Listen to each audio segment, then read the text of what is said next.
If the 2024 presidential election were a road trip, I think we'd be at the part where you start to wonder, are we there yet? We know who the candidates are, but there's still such a long way to go until November. And one of the things I've noticed about the questions that you all have been sending in is that you're starting to mix it up. Who do you think Trump is going to pick for VP, and how do you think that that's going to influence voters? You're asking about different people. What makes a swing state? Different races. I was curious, how will other elections this year, Senate elections, governor, Congress, be affected by the fact that this year is such a high-stakes presidential election? Anything to distract from the top of the ticket. So, today, we're answering your questions by setting the main characters of 2024 aside and talking about people who aren't named Trump or Biden. Some are candidates, some are officials, and some are a little weirder. But they all could have an impact on the election come fall. On the road to 2024, we're not there yet, but we are getting a little closer. From the New York Times, I'm Ested Herndon. This is The Run-Up. Yo. Hello. Finally. Hi. A long time coming, I swear to God. The years in the making. Years in the making. Okay, so let me introduce someone who's going to help me answer your listener questions. This is Jess Bidgood. She writes the On Politics newsletter for The Times and also a pal. Jess, how's it going? I'm so glad you're on The Run-Up. Hi, Ested. It is so exciting to be here. Right before we started recording, I was trying to remember where we first met. Do you remember? I actually don't. I don't remember when we first met, but I do remember when I knew we'd be friends forever. What was... I'm nervous of what this answer is. That would be the night that you ran out of gas on the side of I-93 on the way to an Elizabeth Warren event. You were covering Warren for The Times. I was covering her for The Globe. Yes. You called me. You asked for a rescue, and I provided that rescue. You did. I was in a massive crisis on the side of the road. A crisis of my own making, for the record. I just simply was listening to a podcast and completely ignored the gas tank. Ran out of gas in the middle of the highway, in the middle of a snowstorm in New Hampshire. And I was like, you know who would save me? Yes. And so you very nicely came with some gas. We loaded it up on the side of the road. And we're so happy that you are back at The Times after leaving for a stint. So here's what we're here to do, Jess. We've gone through our listener questions, and they're mostly focused about people who aren't Biden or Trump, but can still have a huge impact on this race in November. And I figured that we could go through some of them, and we're going to call on some help. So I think Anna, our lovely Run-Up producer, is going to help us go through some of these questions. Anna, you there? Hey, guys. Hi, Anna. Extremely helpful conversation just now. I feel like, as someone who is in the car with Ested while reporting a lot, I should just, take a look at that gas every once in a while. So how are we going to do this? Yeah, so I figure what we're going to do is we're going to call on what I am now calling a run-up tradition. We're going to use the wheel, which, if people don't remember, the last time we answered listener questions, I brought Ested a wheel of third-party candidates. We spun it. We talked about what was going on in the race at the time. And so what I've done here is I've kind of, compiled some specific names that kind of speak to some of the listener questions that we've got. But to be clear, Anna, all of these names are names of people who could affect the race who are not named Joe Biden and Donald Trump. Yep, that's right. So the names are Tammy Baldwin, Judge Cannon, Larry Hogan, Kendrick Lamar, Taylor Swift, and Cricket. It's like, yeah. 6 people walk into a bar, I don't know if all these names have been in one sentence together, but I'm glad we're here now. Okay, so I will get to spinning. Cool.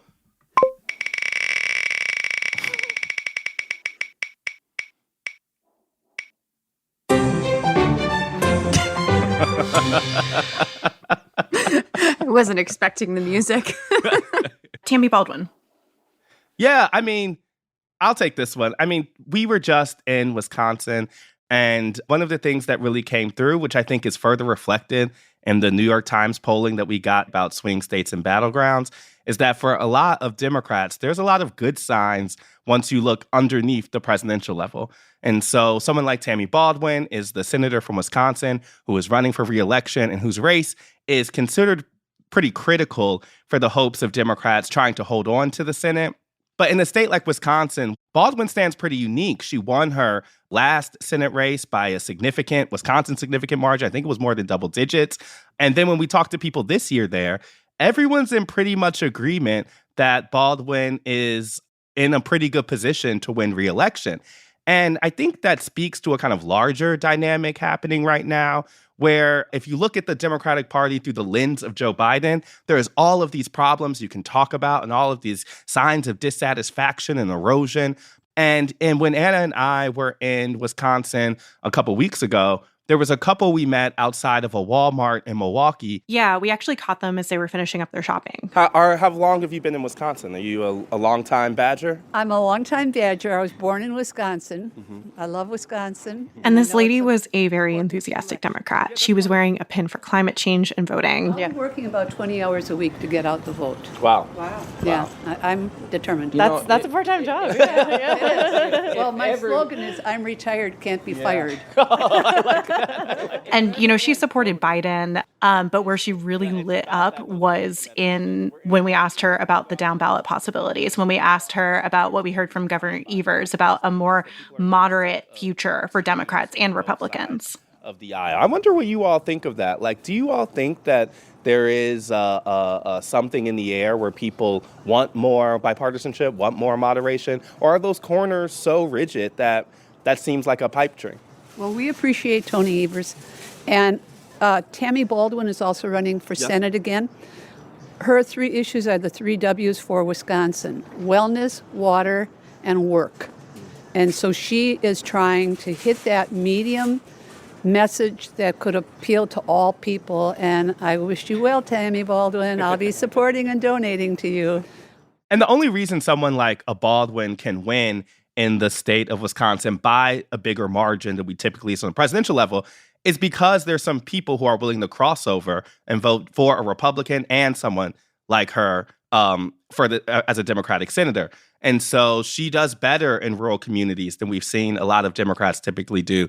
Keeps the margins fairly low in the suburbs that are considered Republican. And then along with that, motivates a Democratic base. Baldwin's up by 9% in the latest New York Times poll. She has 49% of registered voters, and Hovde only has 40%. If you're up by 9% in Wisconsin, that's basically a blowout, at least at this stage. And so when you're seeing Republicans really focus their Senate efforts in places other than Wisconsin, that's sort of a tacit recognition that Baldwin as a candidate and the Democratic Party there has pretty much positioned someone to have an individual brand outside of what we think of as the problems with the national Democratic Party. Jess, that probably applies to more Senate candidates than just Baldwin. I'm thinking about like the Testers of the world.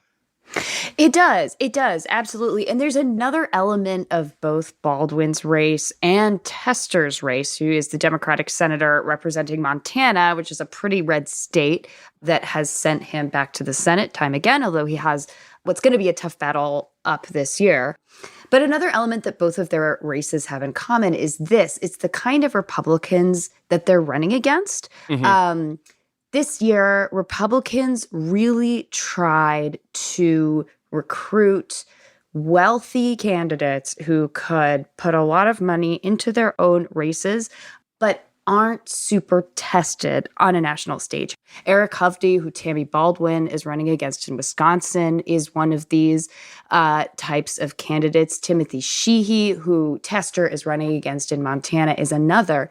And so where in 2022 there were some like really messy Republican primaries, and sometimes the candidate that emerged from those wasn't seen as the most like electable, this time the Republican Party got a lot of the candidates that they wanted, but now they're starting to find that because these Republicans aren't super tested. Not so much was known about them. They're having to contend with some like stories that don't make these candidates look great. They're inexperienced. Yeah, they're inexperienced, they're new, they're untested, and that may also be what's at play here with Tammy Baldwin's big lead. And we'll see how that plays out in Montana and Ohio, where Sherrod Brown is trying to hold the Democrats' seat there in a pretty red state, and some others too. Mm-hmm. You know, I think back to what Mitch McConnell was saying in the 2022 midterms about candidate quality. We were talking about it so much in relationship to Donald Trump, but this really is a story going forward and overall. And so that's the challenge Republicans have, is even if, you know, per the New York Times battleground polling, Donald Trump is leading in several of those battleground states, we did not see that translate to Senate and other candidates lower on the ballot. That could tell you that it makes it easy for Biden to make up that room.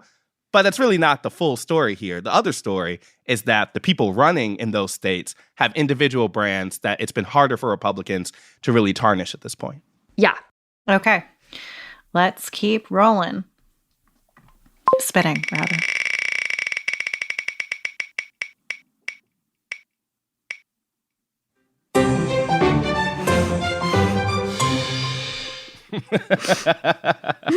The next name is Larry Hogan. Jess, I'm going to let you do this one, since you actually spent the day with him for your newsletter. Sure.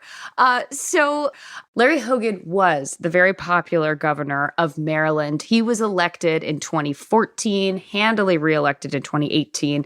He is a Republican who managed to make himself really popular in a deep blue state, in large part there are a lot of reasons for his popularity, but one of them is that as Trump rose in 2016, Hogan made it very clear that he wanted nothing to do with him. He didn't support him in 16, and once Trump became president, Hogan repeatedly clashed with him. And much like we talked about how Democrats like Tammy Baldwin have distanced themselves from the National Democratic brand, Hogan did that with the National Republican brand. However, he is now running for Senate, and this race is really going to be a test of whether a prominent Trump critic, a guy who's really made himself out to be kind of one of the more prominent never-Trumpers in Republican politics right now, if there's any path forward for someone like that, even in a deep blue state. He decided earlier this year to jump into the Senate race after kind of flirting with the idea of running for president, possibly on the no labels ticket, which he ultimately decided not to do. Former run-up guest. We talked to him about that.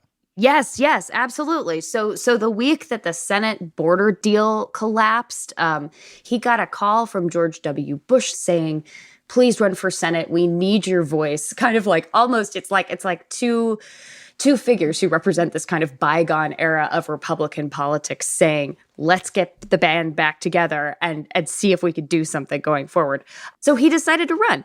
And the question is going to be, can someone like him, who left office with 77% approval rating back at the beginning of 2023, convince the moderates and independents and Democrats of Maryland to vote for him? And I think it's going to be really tough going because voters in Maryland want there to be checks and balances on the power of Trump should he be president a second time. And I think they're going to be really loath to give Republicans another vote in the Senate. So as much as Hogan has built his own reputation in Maryland, he is going to be running against Trump and the idea of Trump's power as much as he is against the Democrat who will be running against him. Yeah, I thought it was interesting that Larry Hogan even got in the Senate race, considering that when we were talking last time, he was so, frankly, pained by the idea of of where the Republican Party has gone. Like, when you talk to him, how is he trying to wrestle with his kind of consistent criticism of a Republican Party while now existing in it in a candidate way? So I think for Hogan, in a way, like, hope springs eternal. You know, he told me that he comes from what he calls the Republican wing of the Republican Party. Yeah. He says that he understands that Trump controls the party, but he thinks that he can be a reasonable Republican to kind of like bring common sense back to the party. I mean, right there, he's talking about going back, right? He's talking about going backwards. He's talking about the encouragement that he gets from George W. Bush. And it's just not clear to me how these figures see the path forward. And I don't know whose is going to work, but it's notable.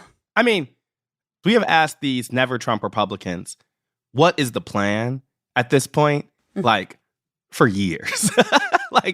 like 4 years. We've been waiting on this sort of plan. And one thing that I don't get is it keeps being this like punt down the road, right? The plan is, once he loses in 2020, the party's going to move on. And then the 2020 primary, there's going to move on. Or when there's a conviction, there's going to move on. And more so than me saying that that's an impossible thing to happen, at this point, journalistically, it's a thing we have no evidence of happening.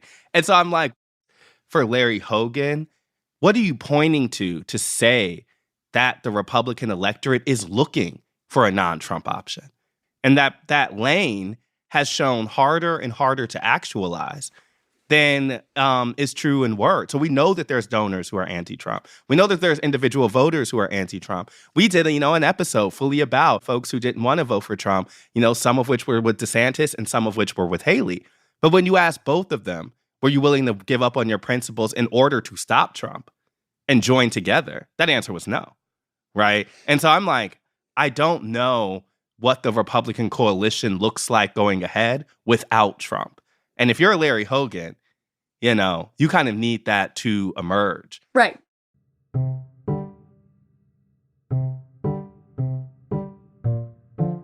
After the break, we keep spinning.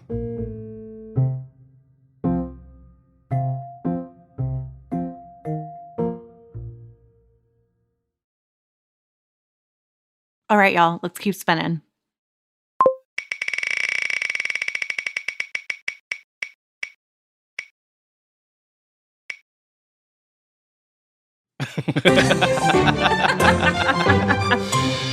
Okay, so the next name is Kendrick Lamar. I guess I got this one. As a longtime Kung Fu Kenny fan, it's been a real couple weeks here, but I think on the specific political angle, we are talking about something that happened last week, which is that in the wake of Kendrick Lamar's very famous feud with Drake, which has now come and gone as Drake has accepted his very obvious L, the Biden campaign put out a diss track. This ain't been about critics, not about. They played a slideshow of pictures of Trump. They played Kendrick Lamar's Euphoria diss track in the background. They changed the lyrics so that it was taking aim at Donald Trump rather than Drake.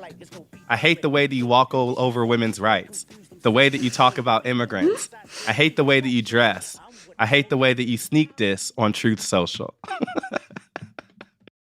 And the thing that I think is larger than, Kendrick Lamar or anything else, I think this also speaks to the kind of like pop culture moment and how campaigns try to see themselves as both policy and politics entities, but also ones that are looking to go viral and content create just as much as anything else. I mean, you've seen this in the way that the Biden campaign has used TikTok to try to jump on latest trends, even as Congress passes legislation that could result in the banning of the app. But it feels also like a form of outreach and way to drive headlines. This is the new version of earned media that, more than a singular television ad, these campaigns are also looking to find themselves on music blogs and on rap blogs and be in different types of places.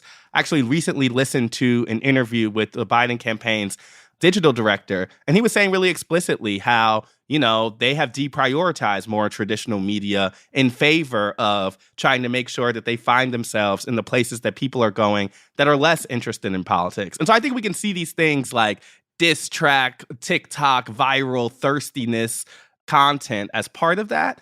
But I also think my brain also thinks back to in 2020 when Democrats got a lot of flack for how they, knelt with kente cloth after the murder of George Floyd. And that kind of seemed like an inauthentic message for this party to be delivering. I think back to when Hillary Clinton said that she had hot sauce in her bag after Beyonce's Formation video. And for the record, I'm pretty sure Hillary Clinton actually did love hot sauce and it was legitimately in her bag. But it came off and it became this moment that supposedly encapsulated the party's relationship to Blackness and Black culture.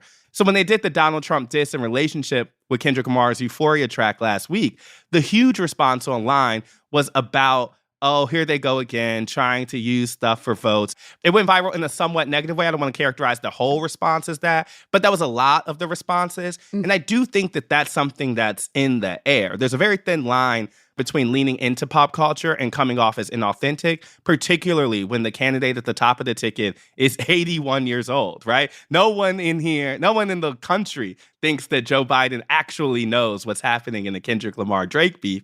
And some of that's okay, right? They understand it's a campaign and voters understand that. But I think there is a sense that political parties have only dealt with communities at the margins really without any substance. And so I think that that's what, these moments kind of exemplify is the tough road that campaigns have in terms of trying to speak in an authentic language to communities that don't feel like they have represented them. This is often true around what type of events people do. I've seen people try to have taco trucks for Latino voters. Is that responding to a legitimate desire or is that a pander?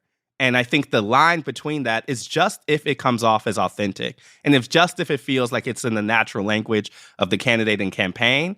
And right now, I think that's hard to say for a Biden or a Trump, right?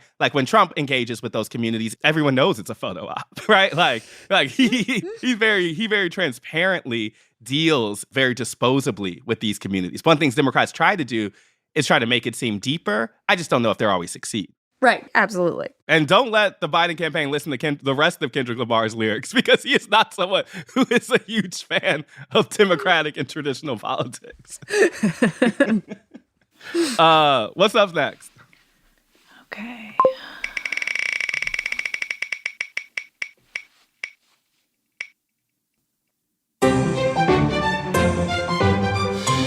The next name is Judge Cannon. Jess, can you help us out here? Yeah, absolutely. So Judge Eileen Cannon is the judge overseeing Trump's Florida trial related to the Mar-a-Lago documents. Who can forget those photos of the documents in the bathroom, the classified documents that federal investigators asked for repeatedly and he would not give back and eventually were taken from his house in a raid. So there have been a lot of things that have happened in Trump's trials, where he just kind of seems to get lucky break after lucky break. And one of those lucky breaks was Judge Cannon being assigned to oversee this trial after she had previously made some favorable rulings to Trump that really made, kind of seasoned legal observers raise their eyebrows. Trump appointed her to the federal bench. She's relatively inexperienced for being a federal judge. And just about a week ago, she issued a decision delaying the start of his trial. She had officially had a May 20th trial start date. And she issued this ruling that basically said there is just too much stuff to work through before we can start this trial. So I'm going to scrap the trial delay and not even set a new one because we just don't know. This moment was a real victory for Trump because once again, his lawyers' strategy to just delay and delay and delay his trials, throw all kinds of motions at the judges in the trials, has worked. Yeah, I think back so much to the episode that we did late last year called Is Trump Going to Prison? At that time, it seemed like his January 6th trial would be starting first, and that was the one in which Trump lawyers least wanted to happen before the election. And the one they were least worried about was this New York case. And we've seen it develop over these several months where the New York case is the one that's taking place. And while historic, it does seem like a big victory for Trump that the things that seemed most politically threatening via the case in Georgia, this case in Florida with Judge Cannon, or the other federal case on January 6th, are now, as you say, very unlikely to happen before November. A lot of polling tells us that some voters would say that if Donald Trump was convicted of a crime before November, it could change their feeling about them. But we don't really have answers on if that depended on which trial went first. And so I think it's an open question about whether whatever happens in New York actually changes his political future. But what is unquestioned is the Donald Trump legal team and political team wanted to delay these trials, particularly till after he was the officially nominated Republican per the RNC convention, and to delay them after the November general election, where they think that he can win and would be much harder to prosecute and convict a sitting president. And both of those delays are seeming to be things that might come to fruition. Right.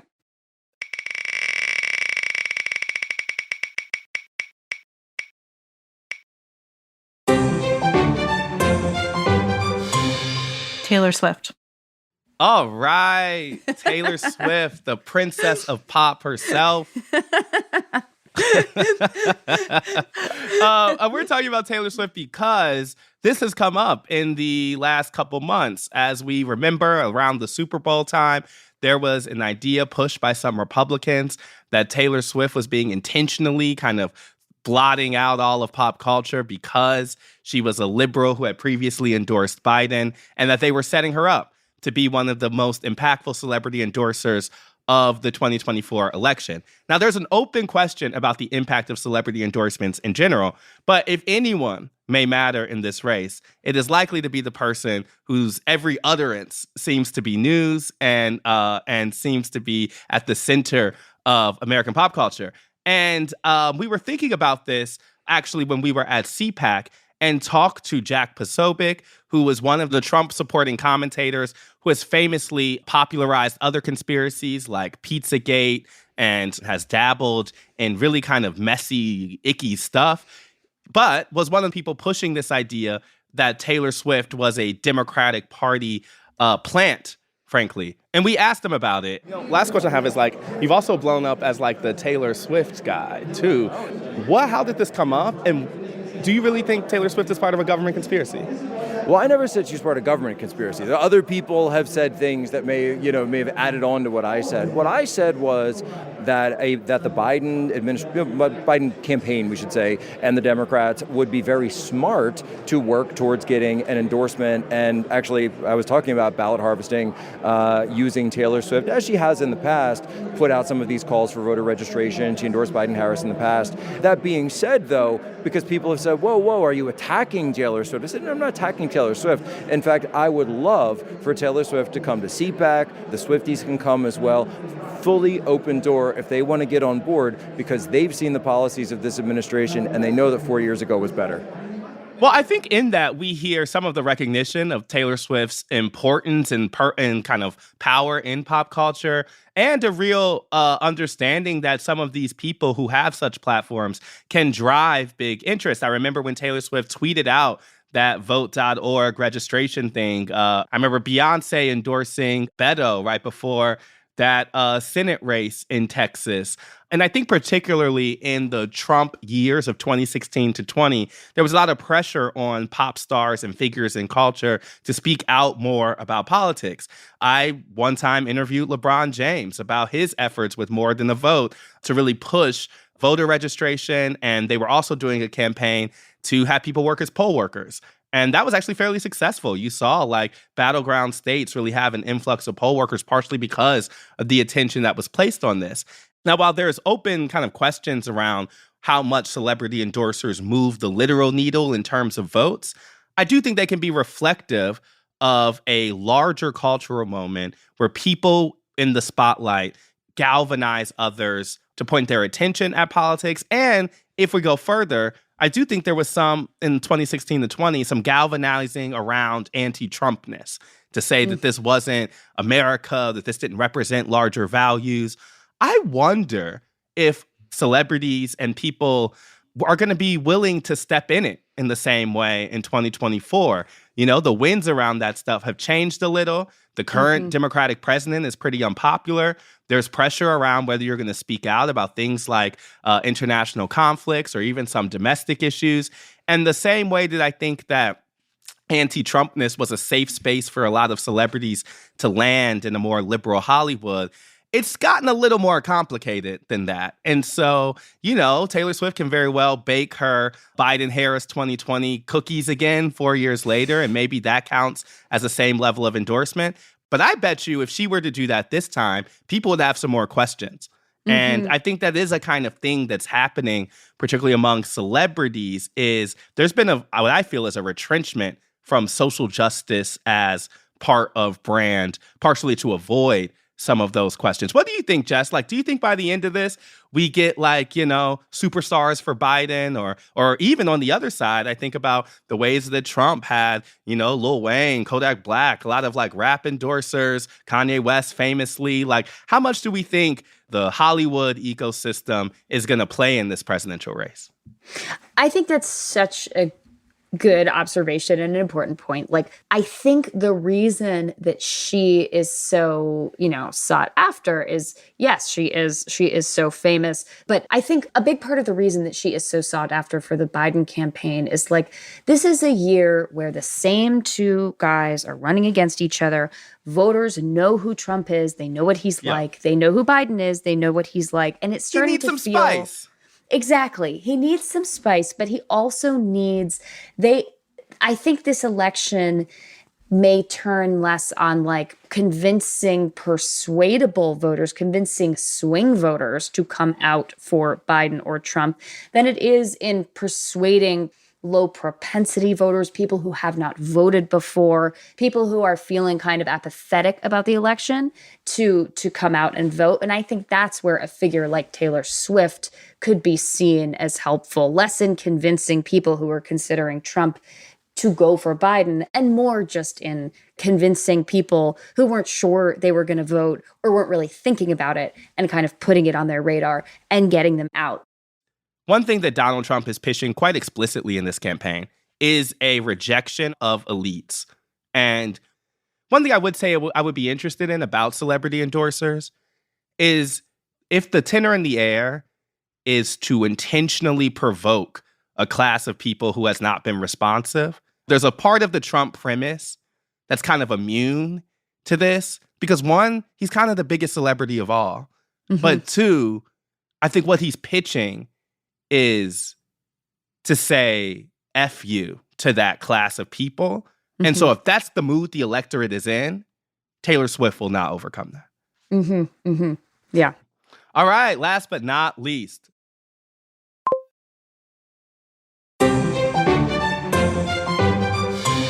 Cricket.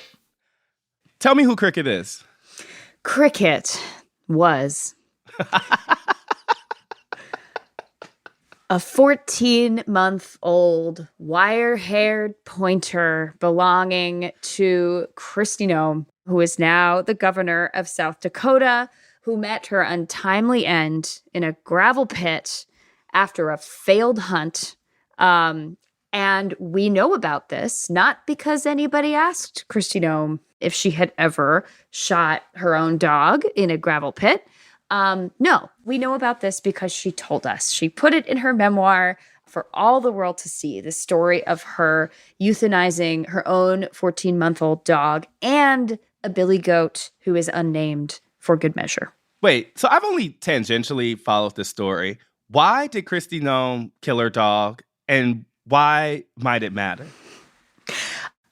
She killed her dog Cricket because she had taken this dog in. It had come to her from a different home where Cricket had had behavioral problems. And Noem goes out with some visitors on this hunt with some of her kind of more experienced dogs and the dog Cricket. And Cricket is just bad at this. I guess it is important if you are a hunting dog to not run after the birds too soon, kind of not scare them up out of the field. So Cricket wasn't built for the life of a hunter. No. So apparently Cricket scared up all these birds before the hunters could get into range. The day of hunting was ruined. And on her way back with Cricket, she loaded a bunch of these dogs into the back of her truck in kennels. Cricket did not have a kennel, so Cricket wasn't restrained. She stops at her neighbor's house. Cricket jumps out and kills all these chickens belonging to her neighbor. And then Noam decides that this dog is untrainable, cannot be fixed, and she takes Cricket and her gun to a gravel pit and kills her. So the governor of South Dakota kills her dog for being mildly annoying. Yep. Why? Why does that matter for November? Well, Donald Trump once said he could shoot someone on Fifth Avenue and it wouldn't matter. And it turns out that privilege is not extended necessarily to all the people that he is considering for vice president. So Noam is one of the figures who's been in the mix, who's talked about as a possible vice presidential nominee for him. She's a kind of combative governor of South Dakota. She's very even combative feels like a joke now. Yeah. In this, combative, murderous to dogs, however you want to put it. She's a brash governor of South Dakota. She's been very, very loyal to Trump. She's always talked him up. She's always kind of backed him to the hilt. And this story, which just didn't seem to go away, widely resonated, and her likelihood of being chosen for his vice presidential pick was not that high to begin with. But whatever chance she has, from our reporting, seems to have dimmed further. Yeah, I mean, she's been on television trying to explain the dog away over the last couple weeks, and in doing so has only dug the pit deeper. Gravel pit. I think dug the gravel pit, rest in peace, Cricket, even deeper. Do we know who the options of Vice President Trump is more likely to pick instead of Governor Noem? Yeah. So when I think about the kind of options that Trump has in front of him for vice president, I'm thinking about like a few different categories. There's a group of kind of political veterans, people who come with more experience, people who come with their own constituencies. Somebody like Senator Tim Scott of South Carolina. He ran for president. Trump and Scott kind of never really locked horns during that primary. They never really fought with each other directly. Yeah. Scott was very careful to not make Trump mad. He was very careful to not make Trump mad. Some other people who I think fall into that category of political veterans is someone like Senator Marco Rubio of Florida, who might be seen as like a little bit more of a palatable to slightly more moderate voters figure on the ticket. Whether there's an actual swing voter who would be swayed by Marco Rubio's presence on the ticket, I don't know, but that kind of would be the theory there. Yeah. Elise Stefanik is another political veteran who really has hitched her wagon to Trump, has transformed from more of a Republican moderate to someone who just kind of blasts out his message at every turn. Then you can think more about kind of the second category that I think of is like the Trump loyalists. Someone like J.D. Vance, who initially in his career as a writer was pretty critical of Trump and has really just utterly transformed and made himself someone who defends Trump at every turn. Sarah Sanders, she is now governor of Arkansas. She was one of Trump's press secretaries during his presidency. And so it was literally her job to go out, talk to the media about him, talk about how great he was, how loyal she was to him. And then there's a group of kind of like younger, up and coming type figures. And that's someone like Representative Byron Donalds of Florida. He's a second-term congressman. He is one of not a lot of Black Republicans in the House.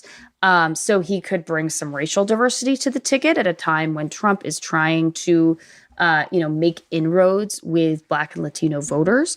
And then there's also someone like Vivek Ramaswamy, who made a name for himself in the primary by being Trump 2.0 in a way. Never ever saying anything bad about former President Trump. So thinking about the veterans, the loyalists, and the up and comers, next generation. Interesting, but not the dog killers. Probably not the dog killers. Although I was talking to our colleague Mike Bender last week, and he said, Trump loves a redemption story. He loves when people come to him and kind of say, I did something that was wrong. Yeah, I am still with you. And so it ain't over till it's over, but it seems unlikely. I did see something on the VP search around the idea that Trump would be considering Nikki Haley that was immediately squashed down by Trump. What happened there?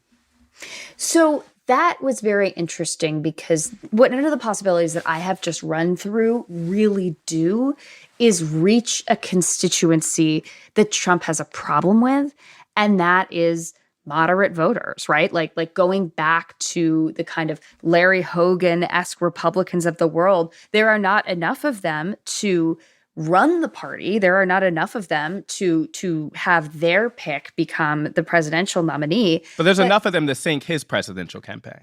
Exactly.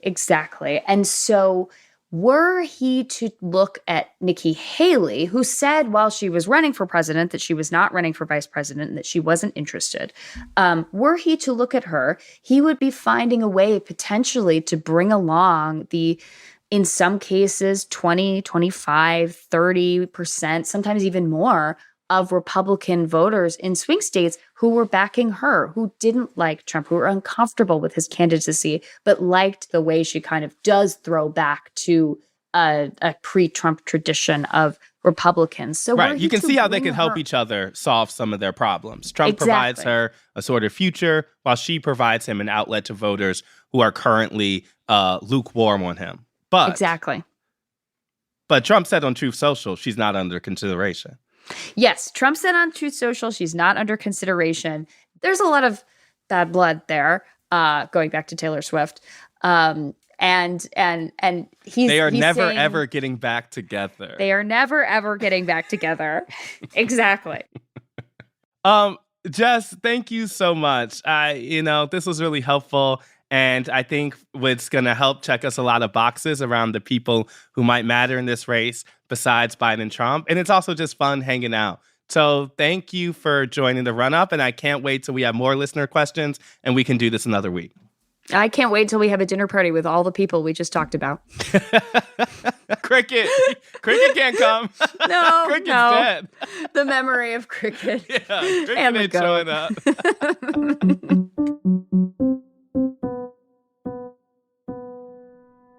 Thank you so much to everyone who sent in questions. We'll keep answering them regularly on the show, so please keep sending them in. We're game to spin the wheel and answer whatever you're curious about when it comes to 2024. Email us at therunup@nytimes.com. That's therunup@nytimes.com.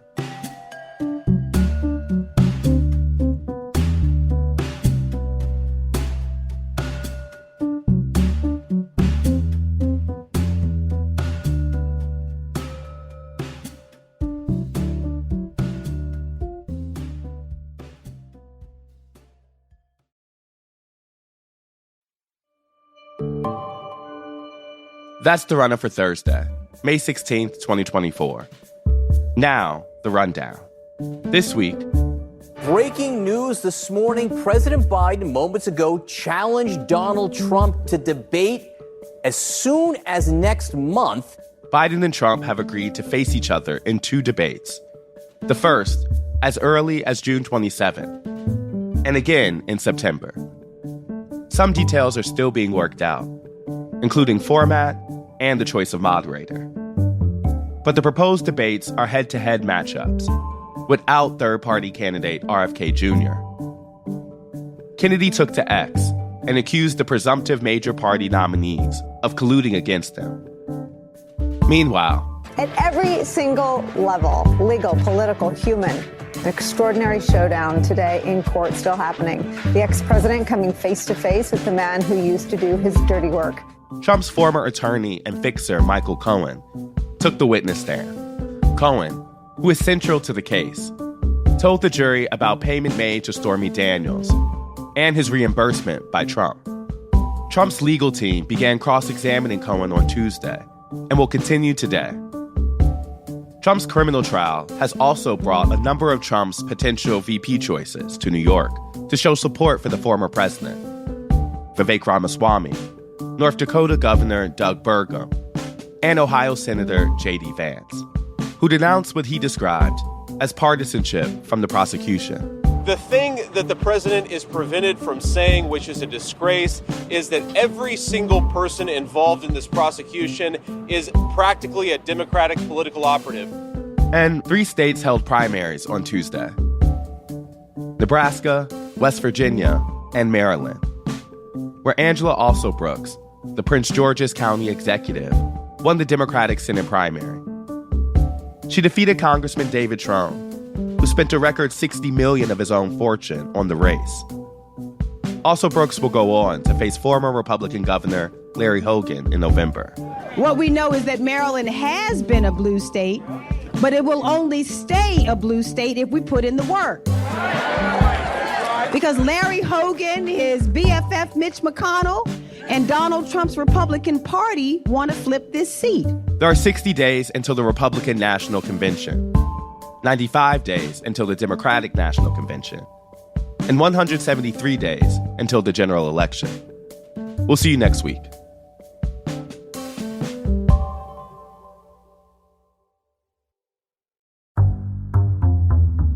The Run-Up is reported by me, Estet Herndon, and produced by Elisa Gutierrez, Caitlin O'Keefe, and Anna Foley. It's edited by Rachel Dry and Lisa Tobin, with original music by Dan Powell, Marian Lozano, Pat McCusker, Diane Wong, Sophia Landman, and Alicia Be'itu. It was mixed by Sophia Landman and fact-checked by Caitlin Love. Special thanks to Paula Schumann, Sam Dolnick, Larissa Anderson, David Haufinger, Maddie Masiello, Mahima Chablani, Nick Pittman, and Jeffrey Miranda. And finally, if you like the show and want to get updates on latest episodes, follow our feed wherever you get your podcasts. Thanks for listening, y'all.